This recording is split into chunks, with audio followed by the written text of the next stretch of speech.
Today in this video I am talking about problems. Actual में problems होती क्या है? Problems कभी ख़त्म क्यों नहीं होती हैं? Because एक problem जाती नहीं है, दूसरी आ जाती है, दूसरी जाती नहीं है, तीसरी आ जाती है. ऐसा क्यों होता है? बार बार क्यों होता है? और ये सिर्फ एक के साथ होता है? नहीं, ये सब के साथ होता है. एक्चुअल में प्रॉब्लम कुछ होती ही नहीं है, वो हमारे माइंड पे डिपेंड करती है कि हमारा माइंड किस सिचुएशन में है. वो आपके माइंड पर ही डिपेंड करती है कि आप किस सिचुएशन में हो. फॉर एग्ज़ाम्पल, आप किसी को प्यार करते हो, किसी फैमिली मेम्बर को आप बहुत ज़्यादा प्यार करते हो, तो आपने उसकी मर्ज़ी के बिना कुछ वर्क कर दिया. अब पता है प्रॉब्लम क्या क्रिएट हो गई कि अगर उसको पता चल गया तो फिर क्या होगा. लेकिन एक्चुअल में ये कोई प्रॉब्लम थी ही नहीं, वो आपके माइंड ने एज्यूम कर लिया कि ये प्रॉब्लम है और बस वो प्रॉब्लम हो गई. और अगर देखा जाए तो किसी को किसी से मतलब ही नहीं है. मीन्स मुझे किसी से कोई मतलब ही नहीं है, मेरे जो मन में आ रहा है मैं वो करूँगी. ओके, मैं कुछ भी करूँगी, मेरी मर्ज़ी. अब मुझे ये प्रॉब्लम तो बिल्कुल भी नहीं है कि कोई मुझसे गुस्सा हो जाएगा. अगर उसको पता चल जाएगा तो क्या होगा. मीन्स वहाँ एक पर्सन की लाइफ में ये प्रॉब्लम है कि कहीं वो मुझसे गुस्सा ना हो जाए, और यहाँ मेरी लाइफ में ये प्रॉब्लम है ही नहीं है, बिकॉज मुझे किसी से कोई फ़र्क ही नहीं पड़ता. तो यहाँ एक के पास प्रॉब्लम है, दूसरे के पास प्रॉब्लम ही नहीं है, और बात सेम है.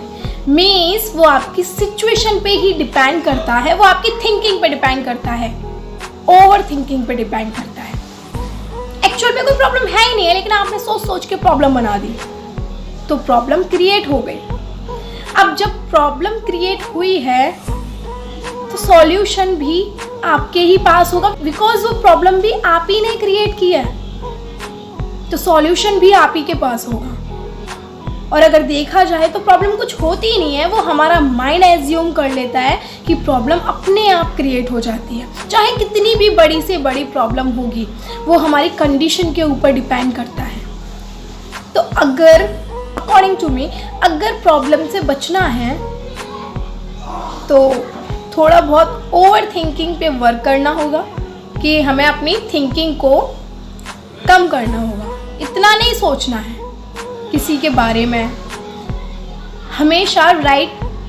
अब ऑलवेज तो हम राइट हो नहीं सकते, ऑलवेज नहीं हो सकते, लेकिन कोशिश कर सकते हैं कि कुछ गलती ना हो. कोशिश कर सकते हैं कि हम सोच सकते हैं कि हमारी सिचुएशन क्या है, उसके ऊपर ही वर्क करें, उससे बाहर निकल कर कोशिश ना करें, किसी को देख कर जीलस फील कर कर वो काम ना करें जो किसी को पसंद ही नहीं आ रहा हमारी फैमिली में. हाँ, हो सकता है कि आप अपनी इच्छाओं को मारो कुछ टाइम तक, लेकिन अगर वो इच्छाएं मारने से आपको कुछ बहुत अच्छा मिल सकता है तो कोई बात नहीं है, टेम्परेरी आप कीजिए, वो भी कीजिए. लेकिन जैसी आपकी सिचुएशन है उसके अकॉर्डिंग ही वर्क करें तो अच्छा होगा. अगर आप उससे बाहर निकलने की कोशिश करेंगे लोगों की वजह से कि वो ऐसा कर रहा है, मैं ऐसा क्यों नहीं कर सकता, मैं भी ऐसा करूँगा, तो वहाँ प्रॉब्लम हो सकती है. फिर वहाँ पे आप टेम्परेरी हैप्पीनेस के लिए परमानेंट हैप्पीनेस खो सकते हो. इसलिए अगर आपको टेम्परेरी किसी के आगे झुकना पड़ रहा है, चाहे वो आपकी फैमिली क्यों ना हो, तो झुक जाइए, कोई बात नहीं है. It's okay, there is no problem. वो प्रॉब्लम नहीं है और उसका सॉल्यूशन ढूंढने की आप कोशिश भी मत कीजिए. लेकिन हो सकता है उस टेम्परेरी झुकाव की वजह से आपकी लाइफ में परमानेंट स्माइल आ जाए, हैप्पीनेस आ जाए. सो वो प्रॉब्लम है तो वो कोई प्रॉब्लम है ही नहीं है. एक और बात कि अपनों की खुशियाँ ज़्यादा ज़रूरी हैं. थोड़ा वर्क उन पर भी कीजिए.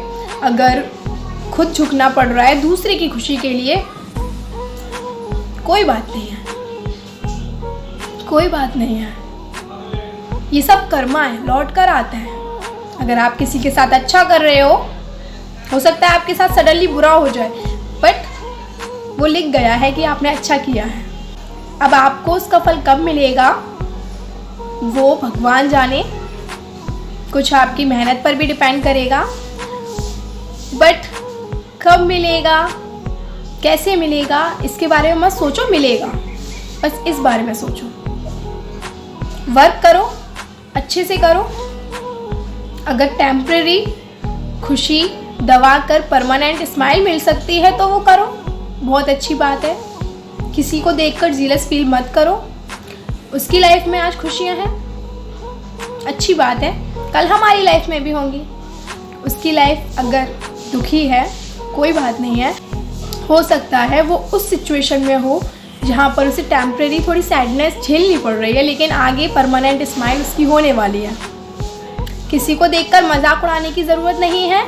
अगर हमारा कोई मजाक उड़ा रहा है तो उस पर चिढ़ने की ज़रूरत नहीं है, उसको एक कान से सुनो, दूसरे से निकालो, क्योंकि लोगों का काम बोलना ही होता है। अगर वो नहीं बोलेंगे तो कौन बोलेगा? हमारा काम सुनना है। भगवान ने दोनों चीज़ें दी हैं, मुंह भी दिया है, कान भी दिए हैं, बिकॉज हम भी बोलते हैं, हम भी चुप नहीं बैठते हैं, हम भी बोलते हैं। और अगर कोई हमसे बोल रहा है तो फिर थोड़ा अपने बारे में भी सोचो कि हम भी तो बोलते हैं ना। तो अगर वो बोल रहा है there is no problem. Hope आपको समझ में आया होगा कि सबसे बड़ी प्रॉब्लम हमारी लाइफ में हम खुद ही क्रिएट कर देते हैं, एक्चुअल में वो प्रॉब्लम होती ही नहीं है। इसीलिए ओवर थिंकिंग को कम करके अगर टेम्पररी अपनी स्माइल को छिपाना है परमानेंट स्माइल के लिए, परमानेंट हैप्पीनेस के लिए, तो कीजिए, ज़रूर कीजिए।